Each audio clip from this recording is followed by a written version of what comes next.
Hello you guys, how are you all? Happy Thursday. I firstly wanted to start off by saying if you do like this wig, I'm trying to kind of venture out to try out different pieces. I purchased this from Amazon. I purchased two recently. So this one and the one I wore in yesterday's video too. So I have a link down below. It's very long and it's a lot of hair, but it feels light on the head, you know?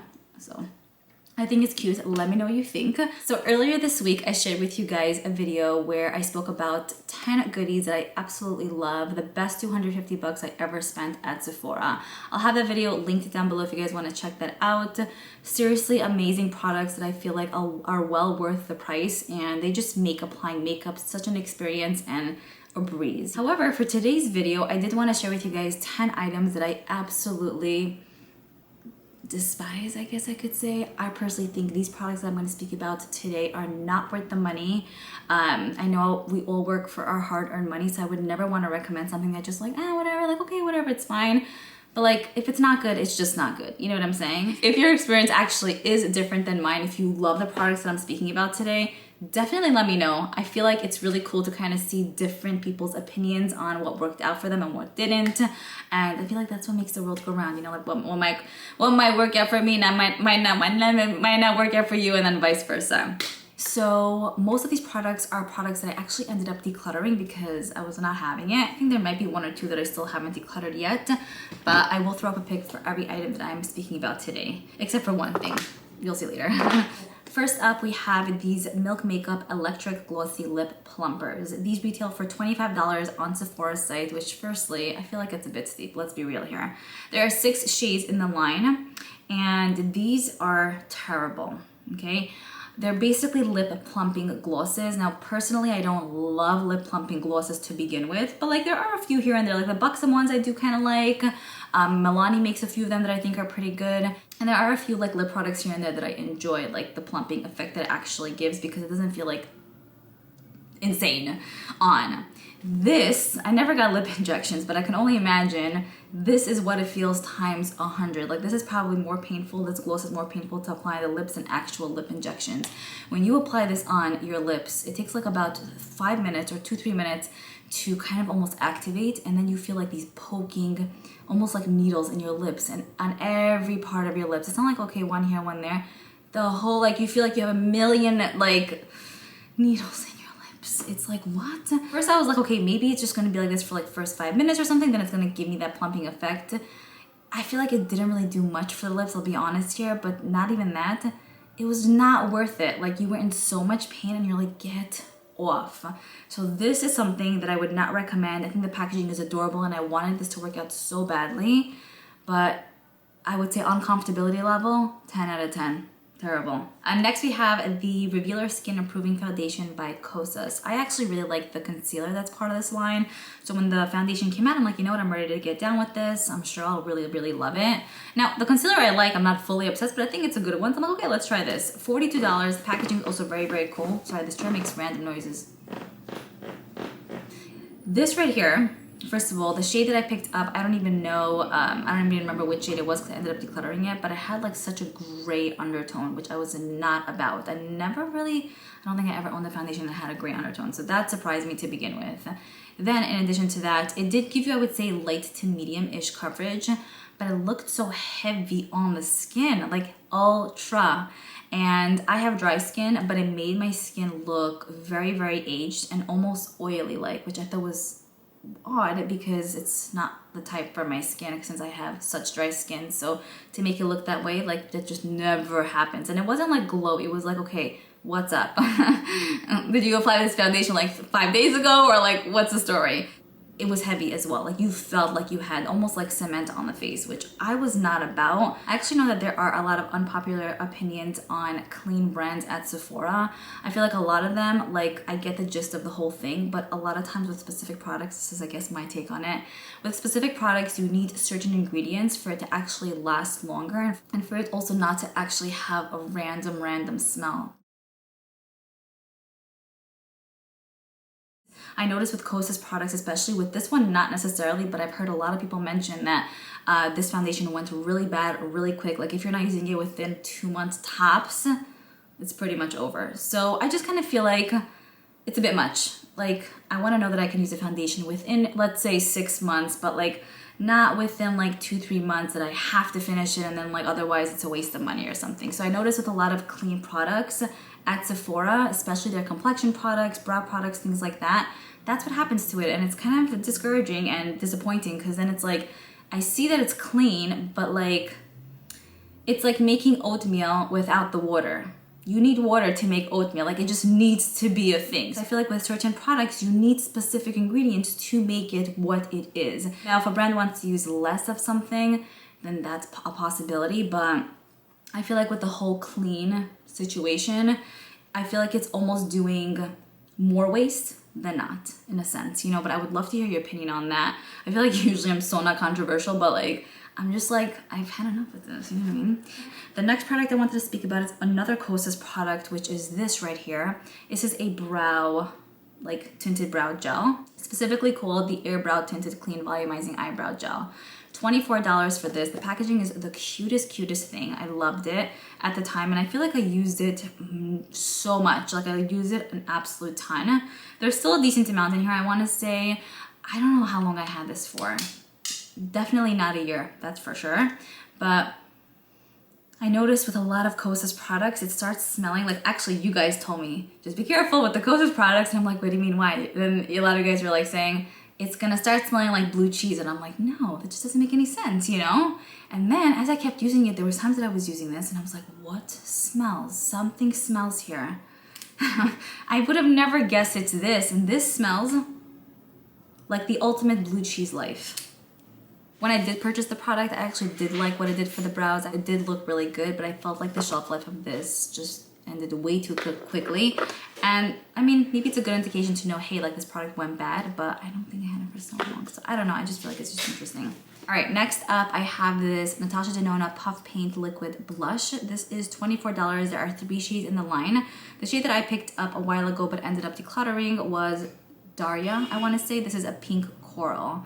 I love Natasha Denona, so I felt like this might hit home for me. But this was pretty disappointing in a way, because it was such a sheer product, it barely showed up on my skin tone. I don't think I'm necessarily ultra fair, but I feel like I am in the light, I am pretty light in tone.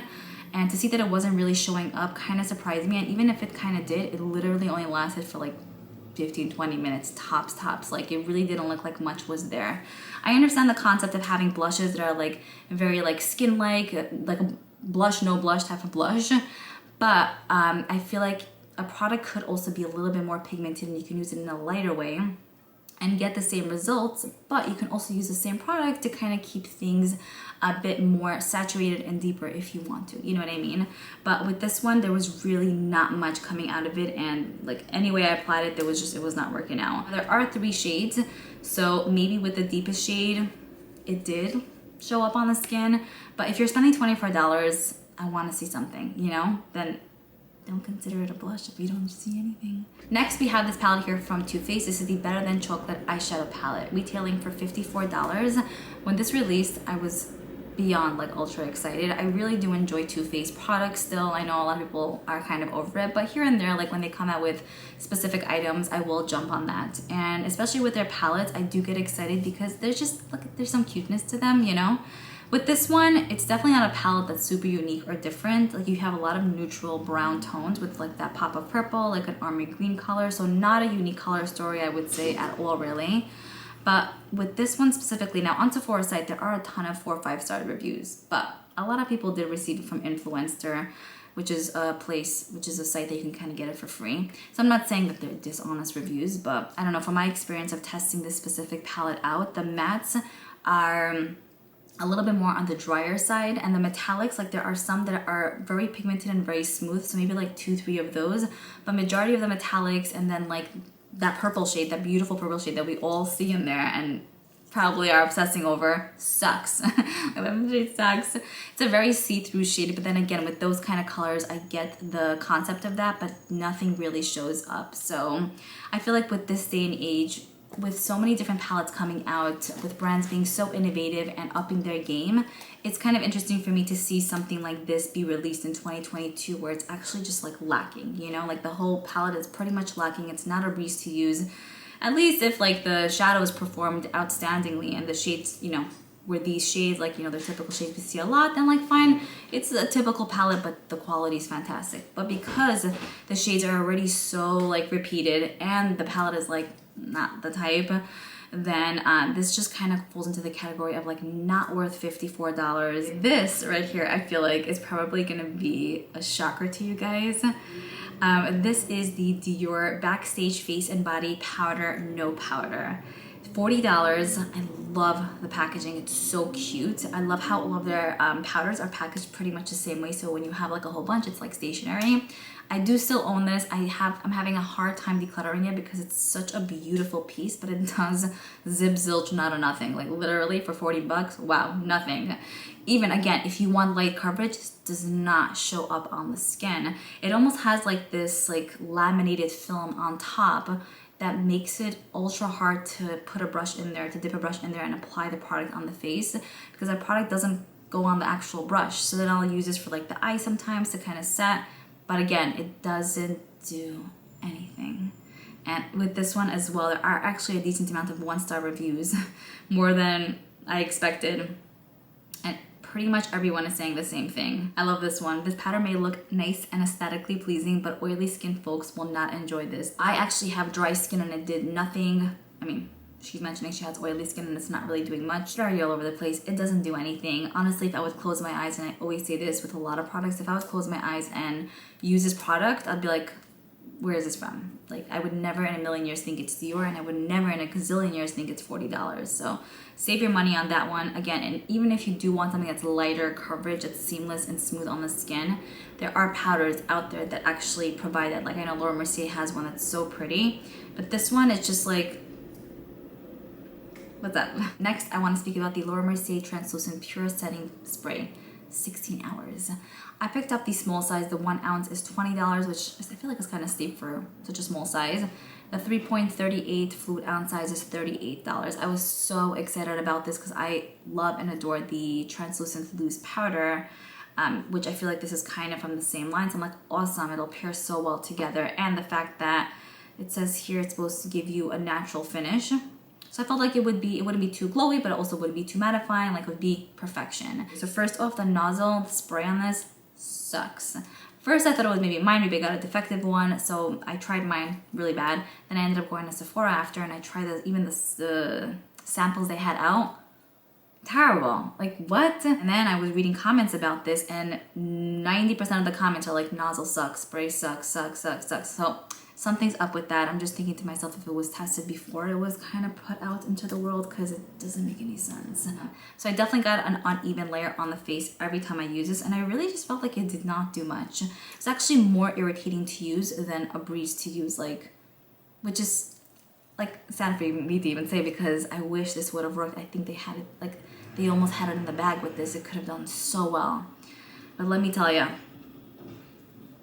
Next, I want to speak about the YSL New Lip and Cheek Balmy Tint with hyaluronic acid.